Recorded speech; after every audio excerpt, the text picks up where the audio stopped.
They discovered it, they read it, and they applied it. It's the golden thread that connects the titans of the self-development industry, the source that spawned millions of millionaires, the original blueprint to success. Think and Grow Rich by Napoleon Hill. Think and Grow Rich. Napoleon Hill, Think and Grow Rich. It's a classic. A classic.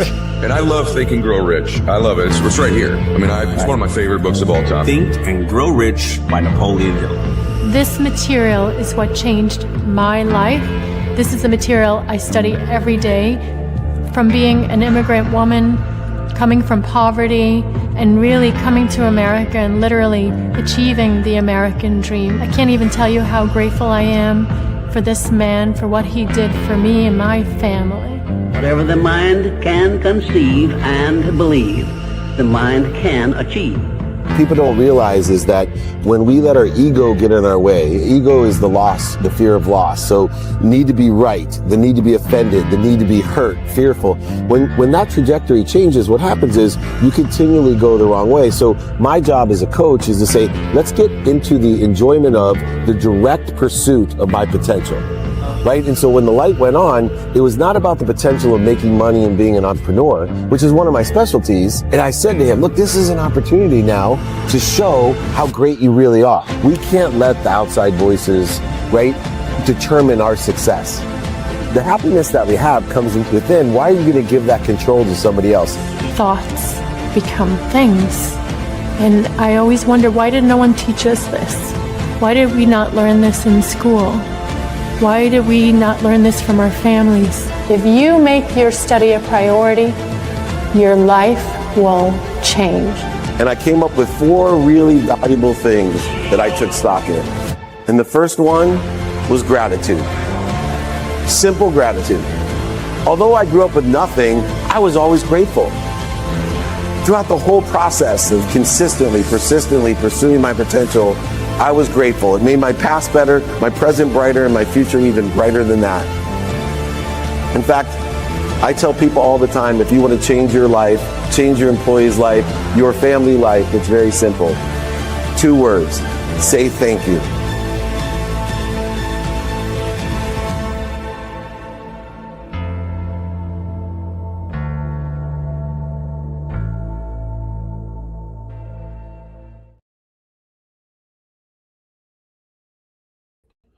Welcome, everybody, to the Napoleon Hill Institute training. Blessed to be a part as chairman of Napoleon Hill Institute and loving the opportunity to share the wisdom from the 1930s of Napoleon Hill and understanding how to be intentional to not only do, say, think, feel, but believe all that you can be. One of the key commonalities of all successful people. I want to remind everyone, if they would like the exercises, guides, and books from these trainings, all you got to do is email me, david@dmeltzer.com, david@dmeltzer.com, and I'd be happy to send today's exercise guides and books on the power of presence and understanding that we are in Columbus, Ohio. So please email me if you'd like to join us at any time on our tour, david@dmeltzer.com. And of course, remind you to be informed or invited to over 200 cities. It's 949-298-2905 to be invited or informed of where we're going to be. 949-298. Want to be informed or invited, do not text me at 949-298-2905. All right, let's get rocking and rolling for today's Napoleon Hill Institute training, our beautiful Friday trainings that we do for over 28 years. We are blessed here today to train on the power of presence. Our presence sets the tone, and the tone sets the outcome. What we do, say, think, feel, and believe is the frequency, is the tone, separated by the spaces between the tones, the notes, is what creates the music. Rooms don't respond to titles or accolades. They respond to energy. They respond to clarity. They respond to service. Our intention of what we do say, think, feel, and believe today is to learn how to command, to work with, not demand, but command a room, not through our ego, edging goodness and God and gold out of our lives, but through the clarity and harmony, the confidence and the compassionate competence that comes through the consistent, everyday, persistent, without quit pursuit of your potential.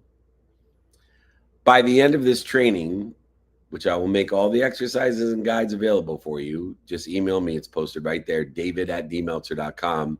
By the end of this training, we will own the first 10 seconds, leading with powerful questions and suggestions instead of force, speaking concisely in the frameworks, blending data with stories and lessons, reading the room like a quarterback reads a defense. And we will close with absolute clarity and harmony, articulating a value to exceed what we're asking for at all times. We are here to create an extraordinary outcome for everyone. Clearer decisions, faster execution, and more trust.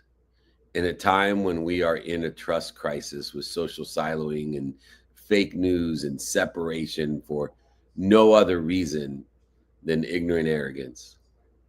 Our standard is simple: presence over performance, service over superiority, action over anxiety. These are the rules of the power of presence. The first lesson in the power of presence is to lead with that intention. Lead with the understanding of what I'm going to do, say, think, feel, and believe. Do not leave with an agenda, with the outcomes in mind, attaching them to I'll be happy one or I'll control you if. So many people are so worried about what's the matter with you instead of what matters to you. I'm going to repeat that. So many people are so worried about what's the matter with you instead of what matters to you. Intention, what we do, say, think, feel, and believe, these 5 levels of intention align people around the value and the articulation of that value. So many people have rigid agendas that trigger resistance and interference and create these ego-based interferences, these battles, which create a war. We open a meeting by declaring our intention as well as our intention. For example, our goal is for everyone to leave here with clarity and confidence, harmonizing the day with the infinite days ahead, instead of forcing PowerPoint slides one by one. Remember, we're looking for, in the power of presence, we're looking for alignment before advancement. 80% of your time should be spent aligning, then taking action, and in the course preparing for adjustment. We utilize that AAA strategy of alignment, action, and adjustment, which I'm happy to send to everyone from the training today, david@dmeltzer.com, if you'd like that lesson, exercise, and guide. When we set the AAA strategy, we set the room's frequency first, and then the execution of that frequency will accelerate, it will aggregate, and it will compound exponentially. We want to make sure we're students of our calendar and that we're opening every item, planned, unplanned, paid for, unpaid for, negotiable, non-negotiable, the scheduled time and non-time. We want to make sure that we're opening each of these items with feeling value to make sure there's aligned in the divine direction. And we're giving meaning aligned with that direction as well, to make sure that we're collaborating the detours in its divinity as well. Make sure you say it and think it and believe it out loud if necessary from the very start. There's a power in this presence. Reconnect to it. Make sure that during the expansion of the skills, the knowledge, and the desire, the capabilities aligning with the divine, that our meaning is aligned as well, and making sure that these adjustments are there in that divine direction when our opportunity closes. We must lead with intention, not with an agenda to utilize the power of presence. The second lesson in the power of presence is we need to win the first 10 seconds. When we're going to own this presence, when we are in a neighborhood, in a frequency, in a room, the room's attuned to our frequency, our nervous system. When we are capable and able of regulating our nervous system, our frequency, we regulate the room. It's like temperature. It has an equilibrium. An ability to warm a room or cool a room is the same capability that we have with our nervous system to utilize frequency to regulate and accommodate a room in its presence and the power of that presence. We enter grounded, making inclusive eye contact while smiling, utilizing the space between the words, the pauses, and the silence for at least 2 seconds before we speak. We need to win the first 10 seconds in this frequency, neighborhood, and presence. Presence will always precede persuasion. It's the energy that we bring to the room that we are capable and able of creating in order to facilitate, to make easy the transition of not only the logic, but the emotional connection. We can practice the first 10 seconds. We can practice doorway to first words in a choreography, just as if we were on Broadway. We can use a slow breathing pattern, one big inhale before we speak, regulating and checking the frequency of the room, allowing ourselves to hold the space with that frequency, with the power of presence. We start with a service forward micro introduction to set the table, to set the room, to level the room at its frequency of giving and receiving, of being given and asking for more, living in the infinite, abundant, unified system of thought in which this presence exists, so that we can utilize that presence and that unity in order to facilitate a greater good, a higher service, a higher value, and be able to articulate it. But in order to do so, like anywhere else, you got to get up, you got to get started, and you got to start in the right trajectory, because you need to own, you need to win the first 10 seconds. Attune the room with your power of presence. The third lesson in the power of presence is you need to ask to lead. Great questions transfer control without force, and they surface shared, stable data, definitions of success. Here I utilize a 9-box system, an open-minded, open-ended question system in order to utilize the power of the presence, to understand the value that needs to be articulated, and to see how we could be of service or value, to ask to lead. We need to, one, make sure that everyone is attuned to our frequency. They have an open mind, and we look for eye contact and smiling. But we also can ask questions or have a little bit of fun and make fun of somebody and see if they have a need to be offended, or they're open-minded and they laugh at some joke about a shared experience or an item that they're wearing. There's so many different ways to find an open mind. Remember, a closed mind takes 1,000 times the energy minimum to share as an open mind does. So we needed great questions to transfer this control without force about what people like and about what people don't like, about what is working and about what's not working, about what they know and what they don't know about a subject, a topic, or an expertise in which you would love to communicate or share value and vision with. These great questions will lead us to the great control that exists in two realms. Would it help you if is complete control with no force? And do you know anyone that can help me, which is complete control with no force? As we ask ourselves, what does an extraordinary outcome look like for everyone here? We need to utilize the frequency and attune the neighborhood to the open-ended, open-minded questions of what they like, don't like, what's working, doesn't work, what they know and what they don't know, a quarter subject matter topic and expertise in order to facilitate would it help you if, and do you know anyone that can help me? But in order to find these extraordinary, abundant, infinite opportunities, it's not necessarily the questions and the suggestions in which we take and transfer control with, but it is listening.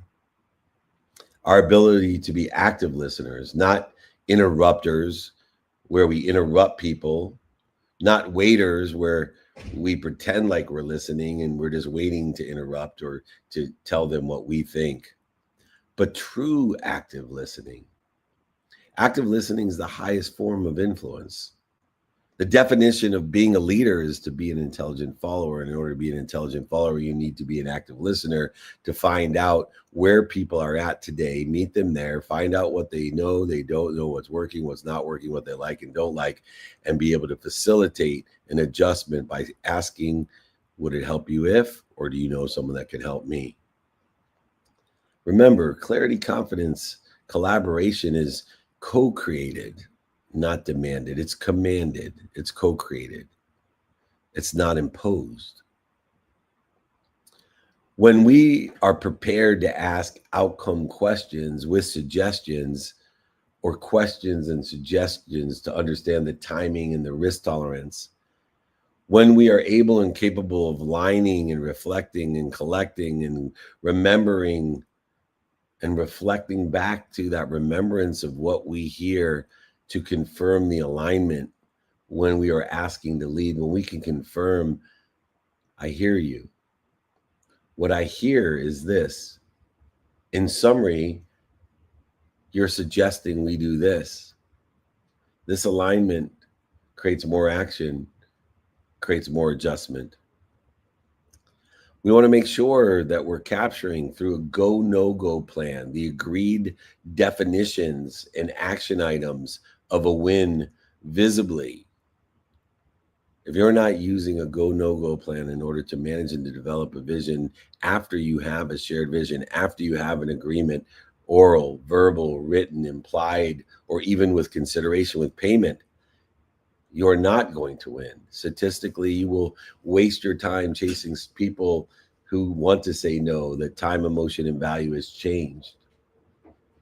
Give yourself the advantage of a go, no-go plan. If you haven't gotten a go, no-go plan, please reach out to me, david@dmeltzer.com. I'll send the AAA strategy, the go, no-go plan, all with the exercises, guides, and my books of this training, The Power of Presence.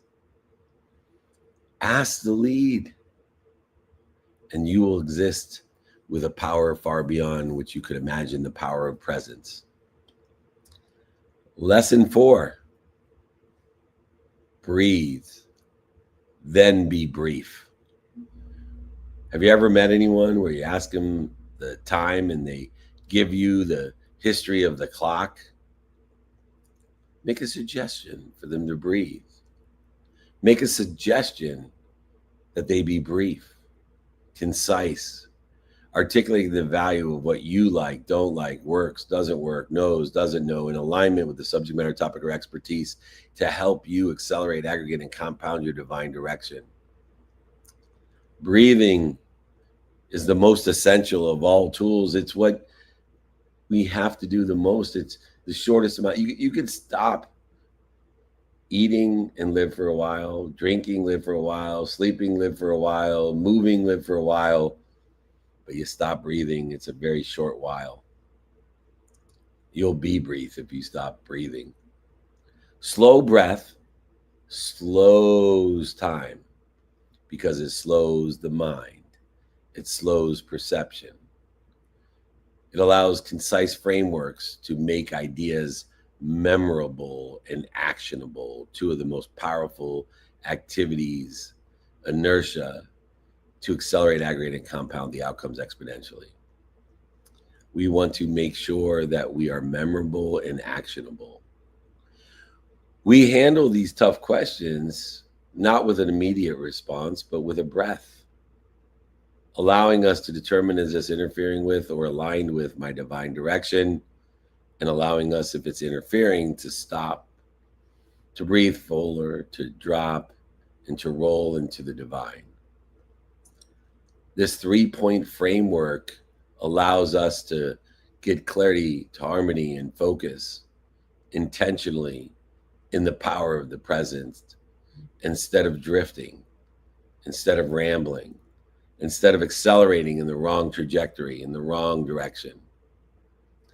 Utilize the breathe and then be brief methodology in order to facilitate where we want to be or better. The less we say, the more our words will matter. If you study the 81 verses of the Tao, if you study Dr. Wayne Dyer's Change Your Life, Change Your Thoughts, Change Your Thoughts, Change Your Life, you will realize that we are in a trust crisis. But it is the clarity and harmony and focus, the power of the presence, that compounds the trust and alleviates us from this crisis of trust. There's multiple ways to breathe. I use the 4-4-4 breath method before responding. 4 breaths in, hold it for 4 seconds, 4 breaths out. You can also package these points into 3s. If anybody would like this as part of the exercise, what is the problem, what is the principle, and what is the play that comes from the problem and the principle? The 3 Ps to package these points to allow us to breathe, but then to be brief. Remember, when your mind and body and soul are on fire, that we stop by breathing, we drop by breathing, and we exhale and we roll by breathing as well. So when the mind, the body, and soul are on fire, you got to stop, breathe, drop, breathe, and roll, breathe into your divine direction, clarifying the actual activity that's aligned most with the divine direction in which we want to be in.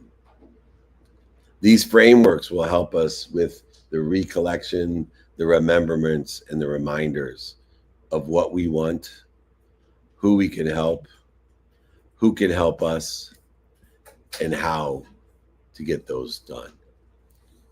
The 5th lesson in the power of presence is that data plus the story plus the lessons equals durable influence.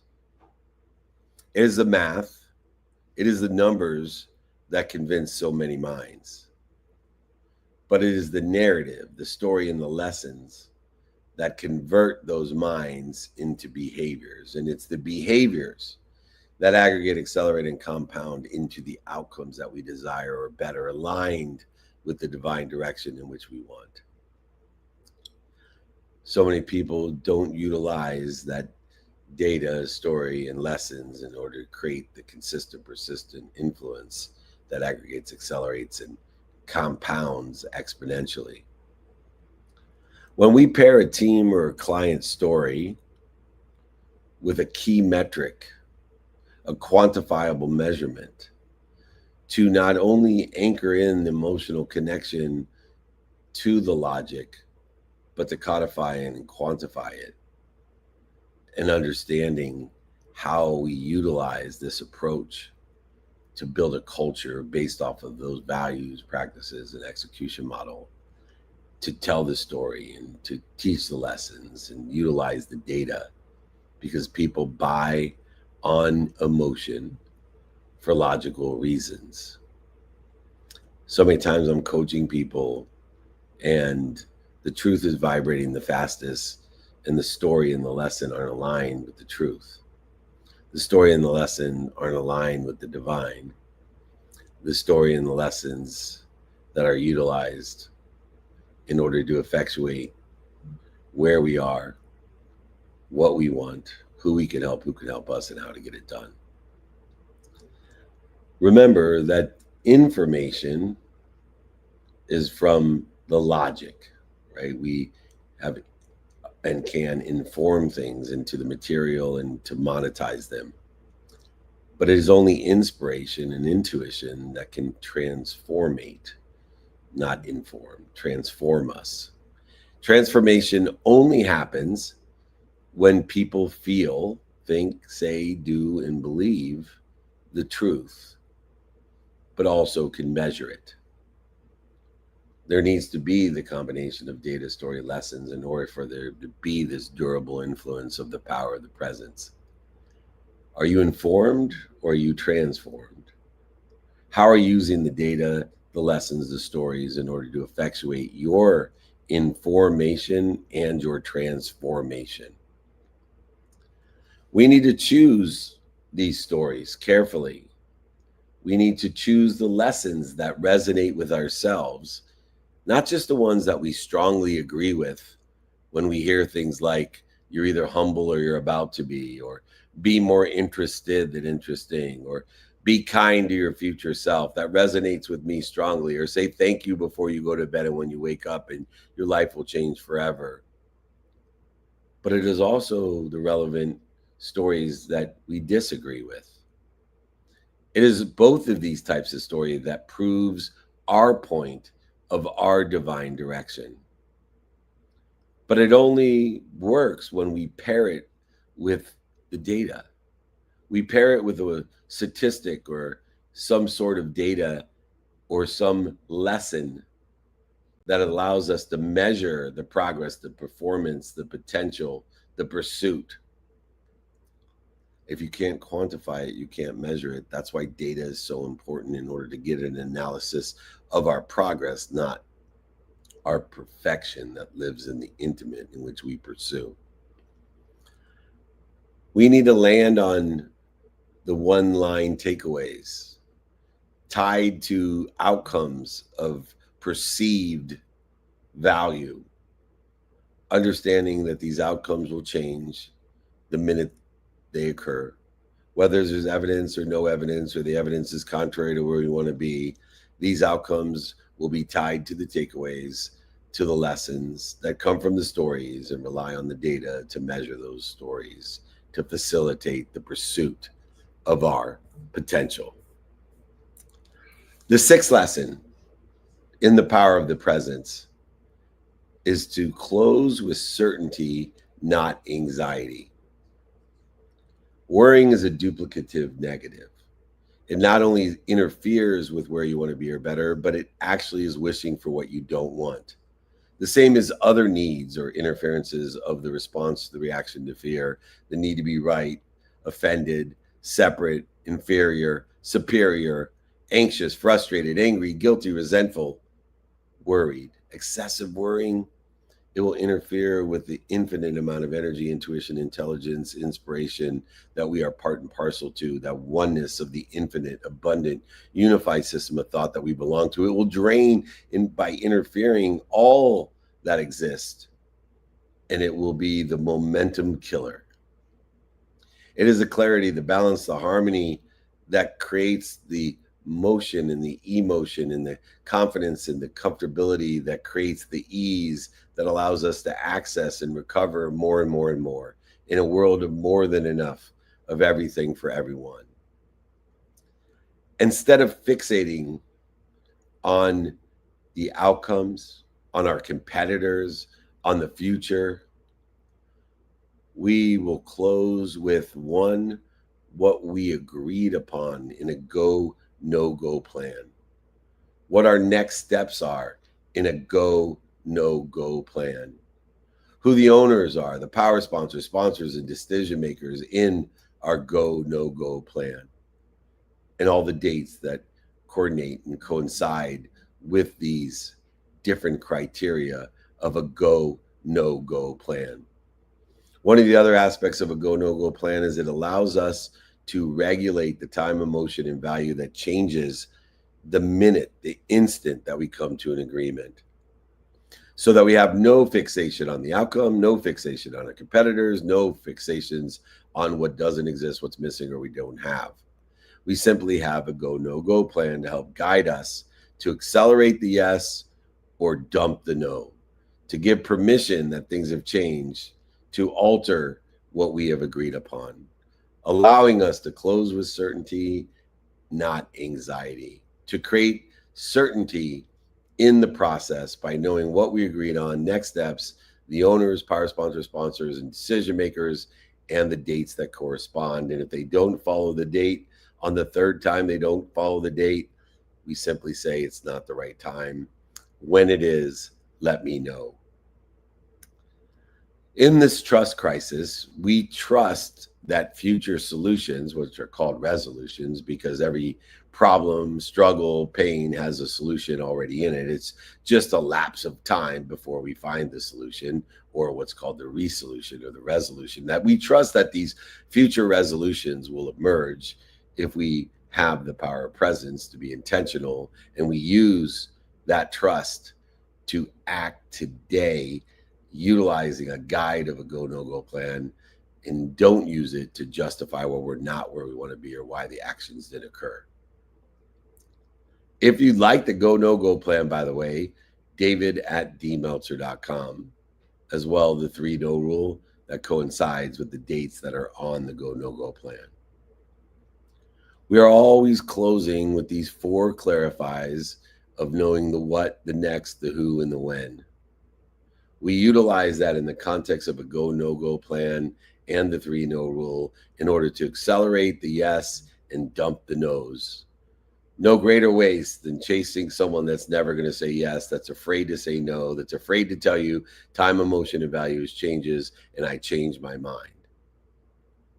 We need to set these near-term action items of the what, the next, the who, and the when, utilizing a go no go plan to create winnable goals, to create momentum, to clear the interference between where we want to be and better and what we're doing to react to the interference or the fear of that. We need to utilize the go no go plan to concisely recap and schedule and quantify the next touch points and the next, in order to lead us to the final outcome that we desire or better, giving deference to the time, emotion, and value that instantly changes when we come to an agreement, whether it's oral, written, implied, even with consideration, which is payment. We need to close with certainty, not anxiety. We need to utilize the go no go plan and the 3 no rule to find out what we agreed on, what our next steps are, who the owner, power sponsors, and decision makers are, and give them their appropriate dates in order to effectuate the inevitable time, emotion, and value, which are going to change and stay aligned in the divine direction in which we want to be in, or better. This is the power of the presence. Excessive worrying interferes with the infinite energy, intuition, intelligence, inspiration, and it is presence and the power of that presence that creates the motion of emotion, the energy in motion, allowing us to live in the flow, allowing us to live in the flow to go in the divine direction in which we know. We didn't need more time. We needed more clarity, harmony. It is with this harmony comes from how we show up, not when we show up. It is this power of presence that allows us to set the tone, the frequency that sets the outcomes. Our intention today is to command the room when we walk in the first 10 seconds through the clarity, confidence, and compassion, to lead with intention, not an agenda, making sure we have alignment before advancement. We need to win the room, win the neighborhood, win the collective in the first 10 seconds, because it's the room that attunes to the frequency, to the nervous system. And when we regulate ours, we regulate the room. Its presence precedes persuasion. But we need to ask the lead. We need to understand that we can transfer control without force and utilizing a shared stable data of success. Remember, listening, active listening is the highest form of influence. It is clarity that creates collaboration and co-creation and commandment. It is not imposed. Utilize. Don't be an interrupter. Don't be a waiter. Be an active listener and ask to lead. We got to breathe. Use the 444. Breathe to stop. Breathe to drop and breathe to roll. Make sure you breathe and then be brief. Don't give the history of the clock. The less we say, the more our words will matter. Clarity will compound the trust in the trust crisis. Breathe, then be brief. It is the data plus the story and the lesson that equals the durable influence. Numbers convince mind, narratives convert behavior. Information is the monetization and materialization. Transformation happens when people do, say, think, feel the truth and can measure it. Use the data, the lessons, the stories to reach that durable influence. And then finally, close with certainty, not anxiety. Utilize the go, no, go plan, which I will send you at David @ Meltzer to find out what we agreed on, next steps, who the owners, the sponsors, power sponsors, decision makers are, and give them their rightful dates to figure out the time, emotion, and value as it changes, and stay aligned with those that want to close and those who change their mind. We trust the future solutions will emerge. It's the resolution. It's just a lapse of time. So act today, not justifying it with inaction. We now own intention over agenda to align the room, the first 10 seconds to set the frequency, the power questions to lead by listening, the breathe then to be brief, to make words matter, data and story and lessons to include both logic and emotion, and the discipline to close with certainty, with harmony, so momentum continues in the ease with the go, no go plan. But we commit to trusting that our future resolutions will emerge, and we are using that to trust to act today. Thank you for raising the room with us. Let's measure our success by value created, trust earned, and momentum gained. Because when we raise the room raises the opportunity, the options, and the touches of favor by utilizing the power of presence. This has been the Napoleon Hill Institute Friday weekly training, The Power of Presence. And I'm David Meltzer. If you'd like the exercises, guides, the plans, the AAA, the go, no go plan, the 3-no rule, email me, David @ dmeltzer.com. I'm going to hand over the room to reset it and take some Q&A with the amazing co-host of mine of the fastest growing podcast, the WOM podcast, the Well-Oiled Machine podcast. Come and join us every single week. The Nick of WOM, please reset the room. Absolutely. And another absolutely phenomenal training today, David, on the power of presence. And as a reminder for everybody that is joining us, not only live here in the Breakfast with Champions, the best room and community and clubhouse, but of course online as we are live on all platforms. Make sure that if you would like to guide or exercise on the power of presence, today's training, or I know David mentioned the AAA strategy, any of those guides or exercises, just email David directly, David @ dmeltzer.com. And as we transition now to Q&A for all of our friends that are joining us online, please make sure to put your questions into the chat. And of course, for all of our friends here live in the Breakfast with Champions, the best room and community on Clubhouse, if you are in the audience, please go ahead and use the hand icon to request to join the stage. And of course, we will bring you up. And if you are already on stage and have a question for David today, please just put a quick note in the room chat and I will be happy to pass the mic over your way.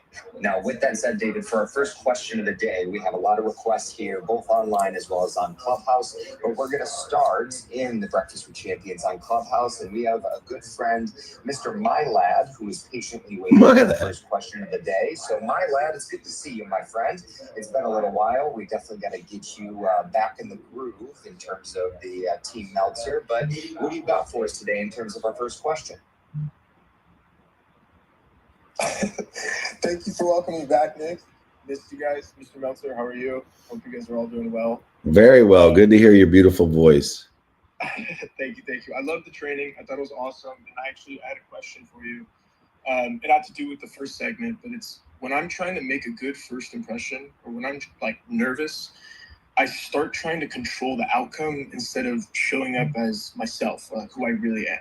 And I want to know, how can I leave a strong impression by leading with intention without pushing agenda, but like as a first impression? Yeah. So first of all, the difference between nervousness and excitement is preparation.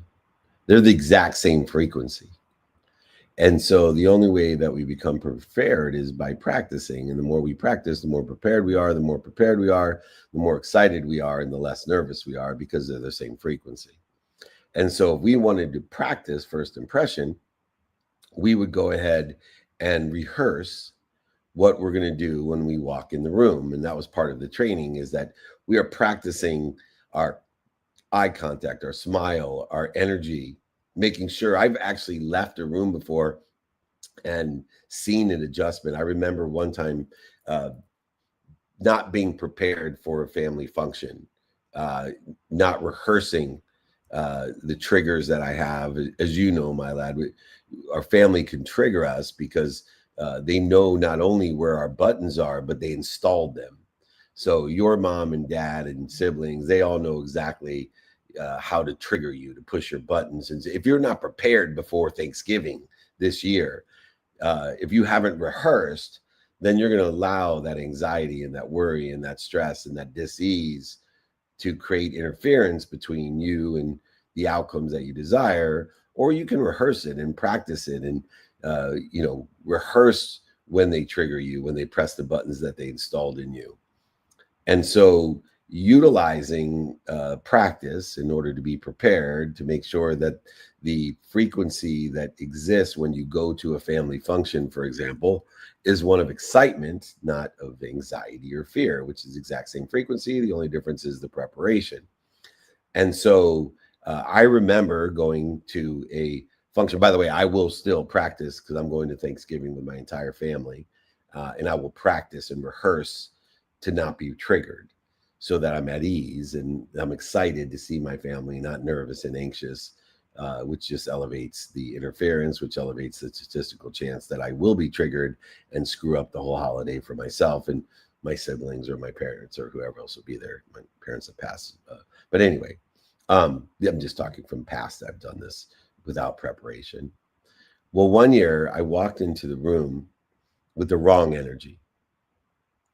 And my nephew, who actually, who always looks upon me favorably, looked right past me. And my mom, who was sitting right there, didn't turn around when I walked in the room like normal. No hugs and smiles and excitement from her. And instead of continuing to go into the room to give the wrong first impression energetically, to make sure that the room was attuned to my frequency, I left the room, went outside, breathed, stopped, dropped, and rolled, shifted my energy. And remarkably enough, that little bit of preparation, when I walked back into the room,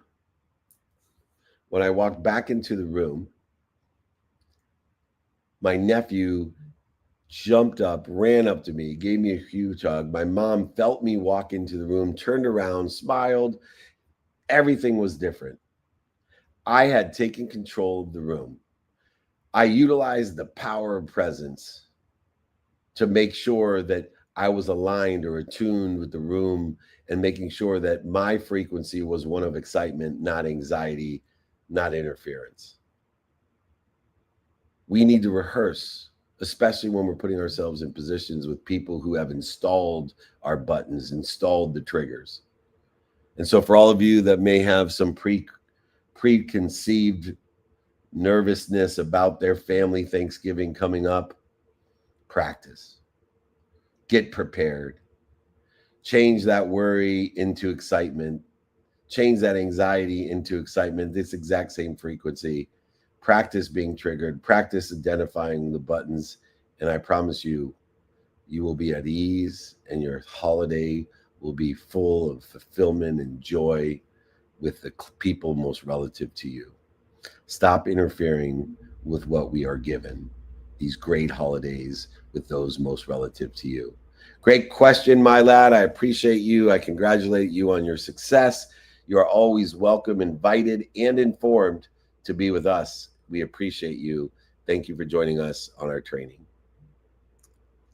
Thank you so much, Mr. Meltzer. And I am very, very, very happy that I asked this question before the holiday season rolls around. So much appreciated, and I will be around. Thanks, sir. Thank you. Thank you for the reminder. All right, we're rocking and rolling, Nick of Wamness. We're almost to the fourth quarter. I want to congratulate you on a big victory against Kentucky at the Madison Square Garden. You've been filled with some incredible sporting events while I've been traveling around, and I've gotten great joy out of your joy of the Lions and the Sparties. Izzo is still got it. That's all I got to say, man. They were on fire. For anybody that knows me, just picture the absolute 4-year-old little kid, ear-to-ear grin right now, because you cannot wipe it off my face. I am riding a high, not only on the sports side, but of course with you, as we are on tour and coming to you live from Columbus, Ohio. Getting ready for tomorrow at the Aspire Business Tour with Gary Vee, Ed Milet, and so many others. And a reminder for everybody that is joining us online as well as Clubhouse, if anybody wants to join us tomorrow in Columbus, we would love to host you for the day, and I can send you over a ticket to the event. So just reach out to me directly, Nick, NIC.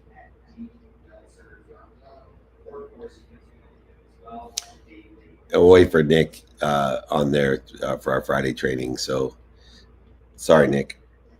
Oh, no, all good. I was just saying you can also email David. No, it's okay. David@dmeltzer.com. All right, you ready for the next question? David? All right, we're almost in the fourth quarter here for our Friday training as well. So thank you, Nick, for that. Yes, I'm ready. Beautiful. All righty, so we are about to get swifty as we have our good friend, Mr. Brian Swift, ready for us here. Brian, why don't you unmute yourself and carry us on with the next question? Love the advice, especially around the holidays. Dave, I have somebody, my niece was here at another table sitting next to me, and she stopped doing what she was doing when you were talking about the holidays and how to prepare for them. So that message is so universal, and so many people need to practice it. So she sat there listening, and I'm like, this is the kind of wisdom that you need, and we need to continue sharing with others. So loved that conversation. Thank you, my friend. And it is one that I paid the dummy tax on, and throughout my 57 years of family functions have learned why is it that I feel this way before when I should feel excited. Why do I feel anxious? Because it just never communicated itself effectively that I love my family so much. I love hanging out with my family. I look forward to being there. And then all this anxiety came. And until I started rehearsing and practicing and being realistic about the buttons and the buttons that were installed and the triggers, I just could not shift my frequency from that anxiety to excitement.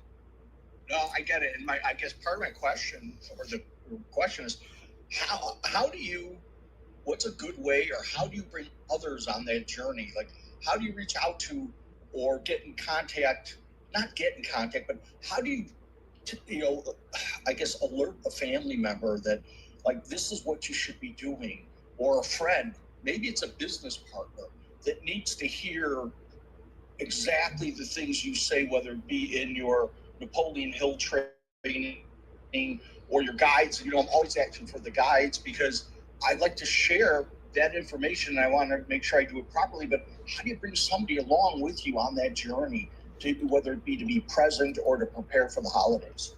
So number one, we have to know that we can't change anybody. So that's why we look inside of us to change what's outside of us. But what we can do is that we can ask questions and make suggestions. That's different than telling people. So we can ask questions like, do you ever feel anxious before Thanksgiving? You know, when I feel anxious, I realized that anxiety and excitement were the exact same frequency. And it was really just my lack of preparation for this extraordinary, exciting opportunity to be with the family, knowing that a lot of times when I give the wrong meaning to the past, that I'm not prepared. And I allow my meaning of the past and other people's meaning of the past to trigger me, especially with my family members, because they know how to trust, or I'm sorry, they know how to push my buttons. In fact, I believe they've installed those buttons, so they really know how to do it. You know, have you ever done any preparation before an event or a meeting or a family function to make sure that you're utilizing the frequency as it was meant to be, meaning exciting, not anxiety or interfering with what you actually desire? And so questions and suggestions are how we get alignment with the expectation that I cannot change anybody else and I can't find outside of me what I'm not seeking inside of me. Absolutely love it. It's wonderful. And it's that frequency and that energy is so true. Because years ago when we were training a service dog, they had told my wife, "You're so nervous, the dog could feel it through the leash." Right. And it's showing in this tight leash. Until the dog has a loose leash, it doesn't feel your anxiety over training it. And it is amazing how that energy does travel into a room, down the leash, and whatnot. So it all resonates. Thank you. I will tell you that's probably one of the best lessons of having 4 children is I was so anxious, you know, holding Marissa, my oldest, and had a really difficult time calming her down because, right, I was nervous and frustrated and all the things of a new dad.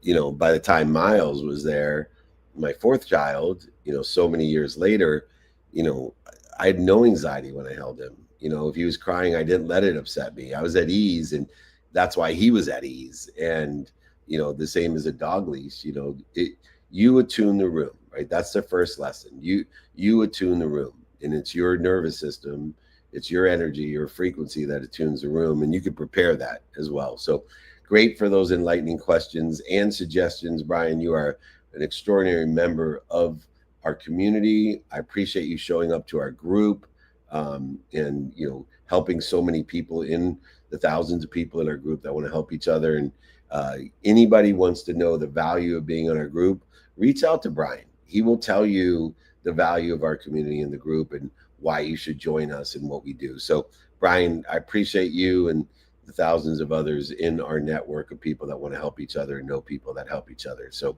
thank you. Thank you guys so much. And I know that you have brought on so many awesome people like Gigi and Nick that I've reached out to. And they are, just so you know, and I do know you know it, but it's good to hear. They are awesome at anything that I have brought to them. And that's what part of what I love about your group. So, and I know there's more people behind that are part of it. So you've assembled quite a cast. I love being a part of it. And please reach out to me if you have any questions that about joining this group. It's amazing. Thank you, my brother. I appreciate it so much. All right, Nick Awam, well notated and accommodated and appreciated.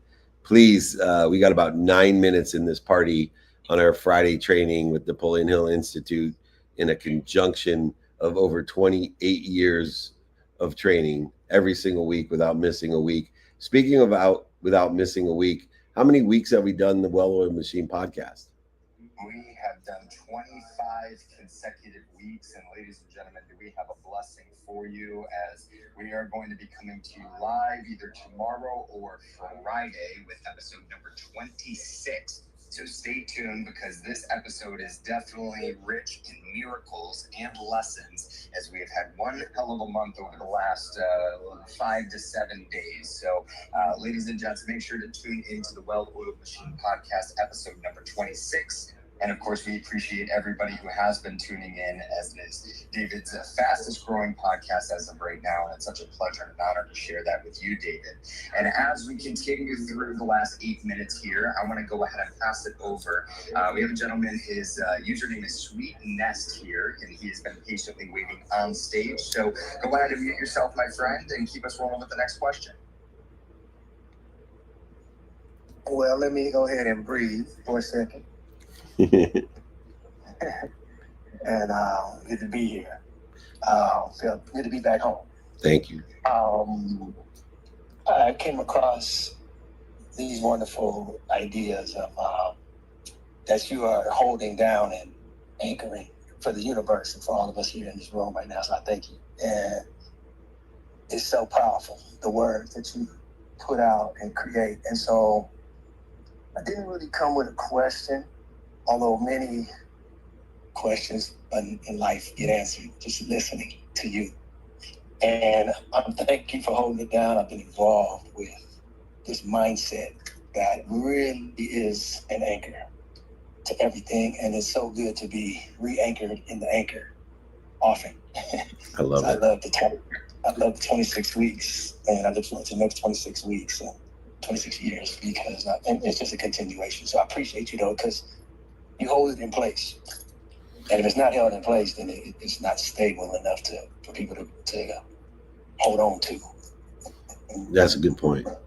Yeah, the foundational values of consistent behaviors. And I know human nature is adverse to consistent behaviors. It's also adverse to the truth. And that's why great teachers, mentors, coaches need to be repetitive. They need to be honest, which makes them annoying. This makes great parents. Repetitive and honest parents are great parents, but they're definitely annoying parents because human nature does not like repetitive. They think they get it on the first try. And when you talk about being anchored in the anchor, it's driven by humility that I don't know what I don't know, even though I've heard it before, even though I've read it before, even though I've thought it before. It takes multiple repetition, practice, and intention of doing, saying, thinking, feeling, and believing. In other words, it takes the power of being present again and again. Over 28 years of training every single week, 26 coming up for my young Nick of Wam, or fastest growing podcast, the Well-Oiled Machine podcast. But I would suggest that we take Sweet's advice and anchor ourselves in an anchor, something that's been there steady. Anchor yourself in something that, not a 19-year-old life coach. Anchor yourself into something that's been there for 100 years, like Napoleon Hill, Think and Grow Rich, Outwitting the Devil, The Laws of Success. Anchor yourself into a Bible. Anchor yourself into history, into Einstein or Shakespeare or Kierkegaard or whoever it may be that's aligned with your divine direction, which is notated and aware of what's resonating to you. But my takeaway, Sweet, from your comments is the idea of, yes, anchor into what's anchored. Because if you anchor into something that's not, what good is the anchor? And I appreciate the motivation and inspiration for me to be that anchor by being consistent and persistent in the pursuit of my potential for over 28 years. And I'll continue to do this week by week, day by day, and be known for the consistent, persistent pursuit of my potential, the expression of God through me for others, to allow that to go through them for others as well, in our mission to make a lot of money for everyone, to help a lot of people with that money, and to have a lot of fun. Notating that I've never met anybody that makes a lot of money, helps a lot of people, and has a lot of fun that isn't happy. So join me on my mission, everyone, of being happy. Nick of Wam, we got time for one more party person in the place to be. Make sure they get my exercise. Yes, sir. Just because I do want to get my hands again on, I think it was a 13 principle book that the foundation put out when I was involved with coffee company, and they were teamed up together. And I got my hands on a rare book. It was rare to me. And you guys have it there at the foundation, and it's like a beautiful sketch of the principles. Yeah, we'll send out the principles to you. Absolutely. Just email me, david@dmeltzer.com, and I'll be happy to send you not only that, but the guides and exercises from today and Connected to Goodness and a whole care package of energy for you. Thank you so much, man. Appreciate your intention. It's evident. I thank you so much. Thank you. David@dmeltzer.com. Anybody that also would like anything, please reach out to me. We still got time for one quick one, Nick. Absolutely. I'm going to send it over to Mike, who's been patiently waiting. Mike, what do you got for us to close out today's training? Beautiful. How we doing? How you doing? I'm doing fantastic. Fantastic would be an understatement, as someone used to say. Dave, I know you mentioned this a little bit earlier as well, but I just want to kind of touch base on it because I think it's super, super important. Can you kind of reiterate how you're able to emotionally connect to people at all levels? Because I know that was a key word from you, but I just love your take on this. Yeah. So first of all, we were talking about frequency, and everybody has their own frequency. And if there's something that's presented that's higher frequency, you can not be aware of it, not be ready for it, and not understand it. And a lot of times we want people to understand or be aware of something, but they're not there yet. They're not ready yet.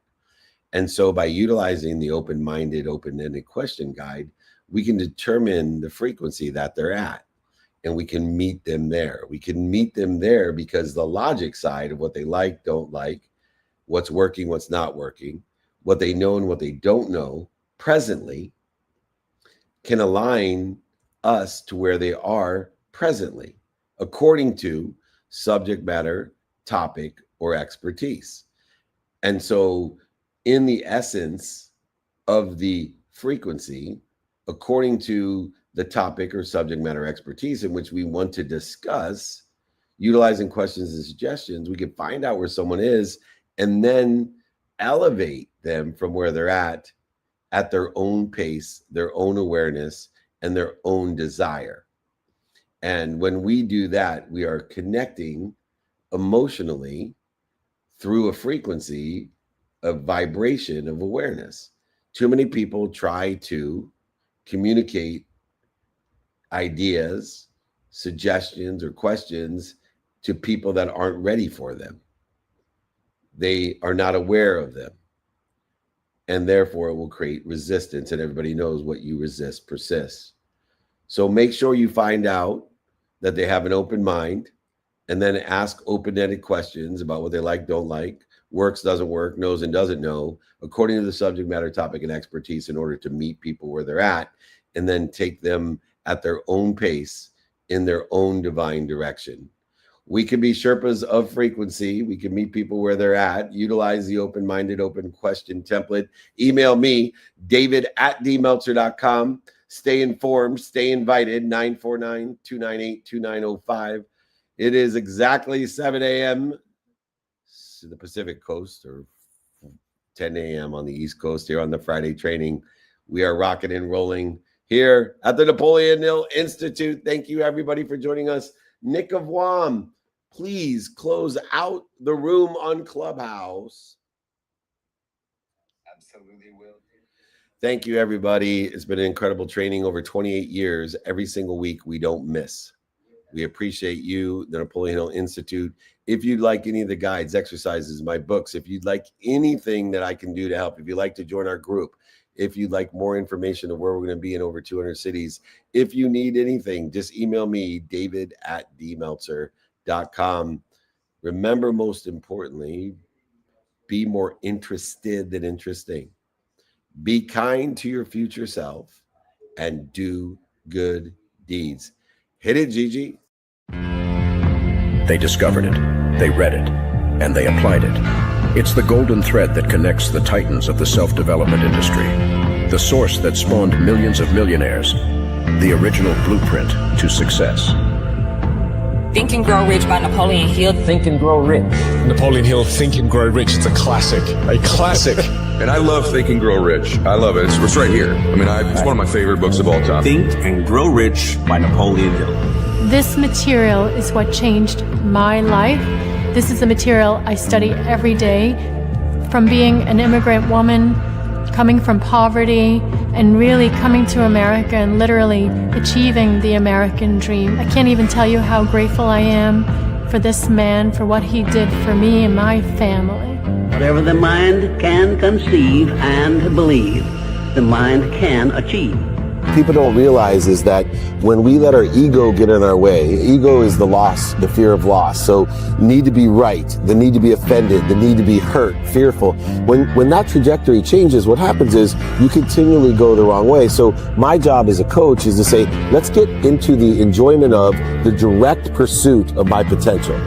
Right? And so when the light went on, it was not about the potential of making money and being an entrepreneur, which is one of my specialties. And I said to him, look, this is an opportunity now to show how great you really are. We can't let the outside voices, right, determine our success. The happiness that we have comes within. Why are you going to give that control to somebody else? Thoughts become things. And I always wonder, why did no one teach us this? Why did we not learn this in school? Why did we not learn this from our families? If you make your study a priority, your life will change. And I came up with 4 really valuable things that I took stock in. And the first one was gratitude. Simple gratitude. Although I grew up with nothing, I was always grateful. Throughout the whole process of consistently, persistently pursuing my potential, I was grateful. It made my past better, my present brighter, and my future even brighter than that. In fact, I tell people all the time, if you want to change your life, change your employee's life, your family life, it's very simple. 2 words, say thank you.